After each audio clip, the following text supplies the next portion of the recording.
বাজার করা হয়ে গেছে, এইলেন বাকি টাকা। এই যা টনির সাথে কি ফলগুলো কাটগা। আচ্ছা মুখ ধুইছি, কপালে কষ্ট হচ্ছে। মা তোকে সাজিয়ে দিই। কাঁদেন না, আপনি এবারে বড় মেয়ে হওয়ার পরে আপনার উপরে যেভাবে অত্যাচার করে দেখি আমারই কষ্ট হয়। আজ যদি আপনার আব্বু বেঁচে থাকতো তাহলে কোনোদিন আপনাকে এইভাবে কষ্ট দিতে পারতো না। আপনি যত তাড়াতাড়ি পারেন ভালো একটা ছেলেকে বিয়ে করে এ বাড়ি থেকে চলে যান।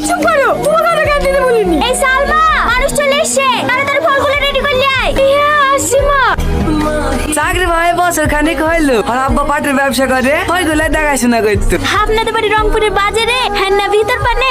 একবারে বাজারে, ওই যে আর এম নার্সিং হোমটা আছে না, ওর পাশেই। লেন ভাই চা খেলেন। আব্বা যৌতুক আছে, আমার পছন্দ না। এখন তো কি দাঁড়ান আমি তুলে দিছি।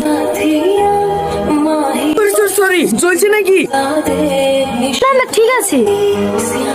আব্বা আমি এই মেয়েটাকে বিয়ে করবো। বিয়ে করবে বলে বিয়ে দিতে পারে কি? একটা মেয়েকে দেখতে আরেকটা মেয়ের দিকে নজর, আপনার তো চরিত্রই ভালো না। বেরেন বাড়ি থেকে। এই বাবু চ। দিল্লি তো আমার মেয়ের বিটা খাইনি। বিশ্বাস করেন মা, আমার কোনো দোষ নাই। আমি শুধু চাবিটা তুলতে গেছিল। চাবি তুলতে গেছিলেন না? ছেলে থাকবে না কেন? ওর থেকে কত ভালো ছেলে আছে। সমস্যা তো হয়েছে আপনার সৎ মেয়ের লেগে। পাড়াতে অনেক লোকের বিয়ে ভেঙে দিছে, বলছে বড় মেয়েকে রেখে ছোট মেয়ের বিয়ে দিছে। তাকে না আপনাকে বড় মেয়েটার বিয়ে দেন। ওর বিয়ে দেবো কি করে? ও বিয়ে হয়ে শ্বশুর বাড়ি চলে গেলে বাড়ি কাজগুলো কে করবে? আরে বুঝতে পারলেন না ভাবি, ভাইরে বিয়ে দেওয়ার কথা বলছি নাকি? আপনাদের বাড়ি কাজের ছেলেটার সাথে বিয়ে দিতেন না? এই গ্রামে থাকবে, আপনার বাড়িতে কাজ করবে, দুবেলা দুটো দুজনকে খেতে দেবে, তাহলে হয়ে যাবে। কথাটা তো তুমি খারাপ বলুন। এই টনি, ছাদের উপর থেকে নেমে আয়। আসছি খালামা। বলেন খালামা। ধানগুলো গোছানো হলো?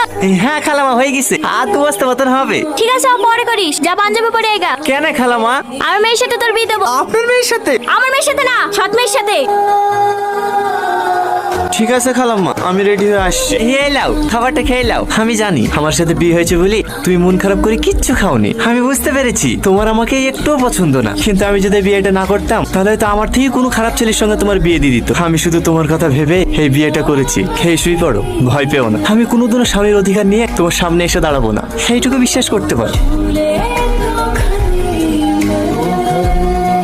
তোমাদের আসতে কোনো অসুবিধা হয়নি তো বাপ? না না মা, কোনো অসুবিধা হয়নি। আর আস্তে আস্তে ভেঙে ফেলবা নাকি? ঠিক আছে ভাই। ভাই কাকে বলছি? সাহেব বলবি। বিয়ের পরে প্রথম শ্বশুর বাড়ি আসলা, আর যতই কাজ থাক এক সপ্তাহ নিচে কিন্তু বাড়ি যেতে দেবো না বাপ। কতদিন থাকতে পারবো না, সামনে মঙ্গলবারই চলে যেতে হবে। একটা নতুন রাস্তায় টেন্ডার আছে, আমি না গেলে আবার পাস হবে না। তুমি জানো মা, তোমার জামাই সব থেকে বড় কন্ট্রাক্টর।